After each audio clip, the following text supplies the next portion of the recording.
Paper 180. The Farewell Discourse. After singing the psalm at the conclusion of the Last Supper, the apostles thought that Jesus intended to return immediately to the camp, but he indicated that they should sit down. Said the Master, "You well remember when I sent you forth without purse or wallet, and even advised that you take with you no extra clothes. And you will all recall that you lacked nothing. But now have you come upon troublous times. No longer can you depend upon the good will of the multitudes. Henceforth, he who has a purse, let him take it with him. When you go out into the world to proclaim this gospel, make such provision for your support as seems best. I have come to bring peace, but it will not appear for a time." The time has now come for the Son of Man to be glorified, and the Father shall be glorified in me. My friends, I am to be with you only a little longer. Soon you will seek for me, but you will not find me, for I am going to a place to which you cannot, at this time, come. But when you have finished your work on earth, as I have now finished mine, you shall then come to me, even as I now prepare to go to my Father. In just a short time I am going to leave you. You will see me no more on earth, but you shall all see me in the age to come, when you ascend to the kingdom which my Father has given to me. 1. The New Commandment. After a few moments of informal conversation, Jesus stood up and said, "When I enacted for you a parable indicating how you should be willing to serve one another, I said that I desired to give you a new commandment, and I would do this now as I am about to leave you. You well know the commandment which directs that you love one another, that you love your neighbor even as yourself.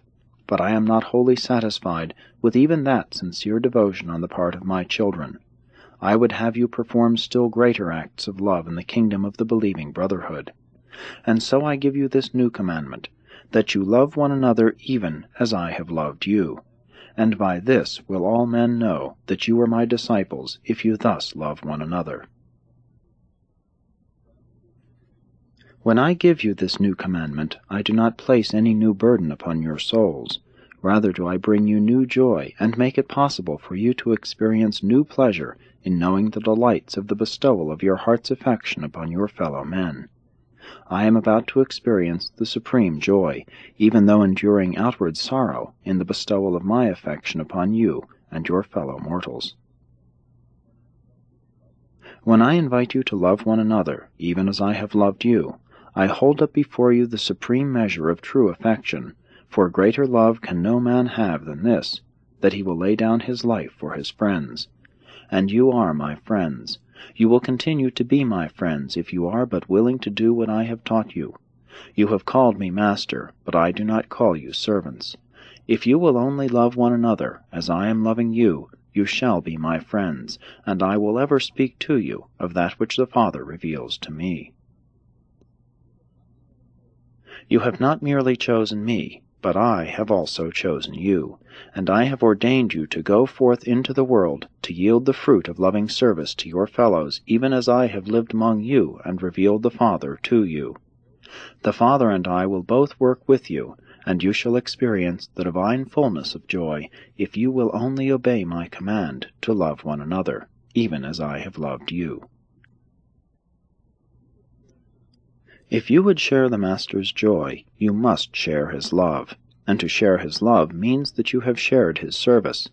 Such an experience of love does not deliver you from the difficulties of this world. It does not create a new world, but it most certainly does make the old world new. Keep in mind, it is loyalty, not sacrifice, that Jesus demands. The consciousness of sacrifice implies the absence of that wholehearted affection which would have made such a loving service a supreme joy. The idea of duty signifies that you are servant-minded, and hence are missing the mighty thrill of doing your service as a friend and for a friend. The impulse of friendship transcends all convictions of duty, and the service of a friend for a friend can never be called a sacrifice. The Master has taught the apostles that they are the sons of God. He has called them brethren, and now, before he leaves, he calls them his friends. 2. The vine and the branches. Then Jesus stood up again and continued teaching his apostles, I am the true vine, and my Father is the husbandman. I am the vine, and you are the branches. And the Father requires of me only that you shall bear much fruit. The vine is pruned only to increase the fruitfulness of its branches. Every branch coming out of me which bears no fruit, the Father will take away. Every branch which bears fruit, the Father will cleanse, that it may bear more fruit. Already are you clean through the word I have spoken, but you must continue to be clean. You must abide in me, and I in you. The branch will die if it is separated from the vine. As the branch cannot bear fruit except it abides in the vine, so neither can you yield the fruits of loving service except you abide in me. Remember, I am the real vine, and you are the living branches. He who lives in me, and I in him, will bear much fruit of the Spirit, and experience the supreme joy of yielding the spiritual harvest. If you will maintain this living spiritual connection with me, you will bear abundant fruit. If you abide in me, and my words live in you, you will be able to commune freely with me, and then can my living Spirit so infuse you that you may ask whatsoever my Spirit wills, and do all this with the assurance that the Father will grant us our petition. Herein is the Father glorified, that the vine has many living branches, and that every branch bears much fruit. And when the world sees these fruit-bearing branches, my friends who love one another, even as I have loved them, all men will know that you are truly my disciples. As the Father has loved me, so have I loved you. Live in my love, even as I live in the Father's love. If you do as I have taught you, you shall abide in my love, even as I have kept the Father's word, and evermore abide in his love. The Jews had long taught that the Messiah would be a stem arising out of the vine of David's ancestors, and in commemoration of this olden teaching, a large emblem of the grape and its attached vine decorated the entrance to Herod's temple. The apostles all recalled these things while the Master talked to them this night in the upper chamber. But great sorrow later attended the misinterpretation of the Master's inferences regarding prayer. There would have been little difficulty about these teachings if his exact words had been remembered and subsequently truthfully recorded. But as the record was made, believers eventually regarded prayer in Jesus' name as a sort of supreme magic, thinking that they would receive from the Father anything they asked for. For centuries, honest souls have continued to wreck their faith against this stumbling block. How long will it take the world of believers to understand that prayer is not a process of getting your way, but rather a program of taking God's way, an experience of learning how to recognize and execute the Father's will?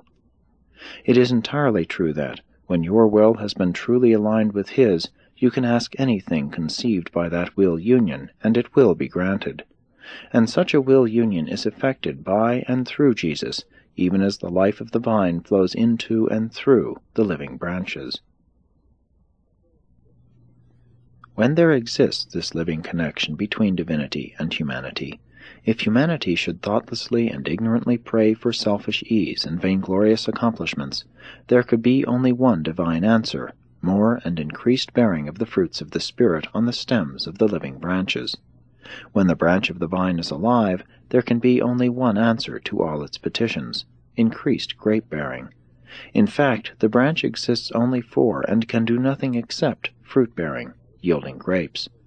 So does the true believer exist only for the purpose of bearing the fruits of the Spirit, to love man as he himself has been loved by God, that we should love one another, even as Jesus has loved us. And when the Father's hand of discipline is laid upon the vine, it is done in love, in order that the branches may bear much fruit, and a wise husbandman cuts away only the dead and fruitless branches. Jesus had great difficulty in leading even his apostles to recognize that prayer is a function of Spirit-born believers in the Spirit-dominated kingdom. 3. Enmity of the world. The 11 had scarcely ceased their discussions of the discourse on the vine and the branches when the Master, indicating that he was desirous of speaking to them further, and knowing that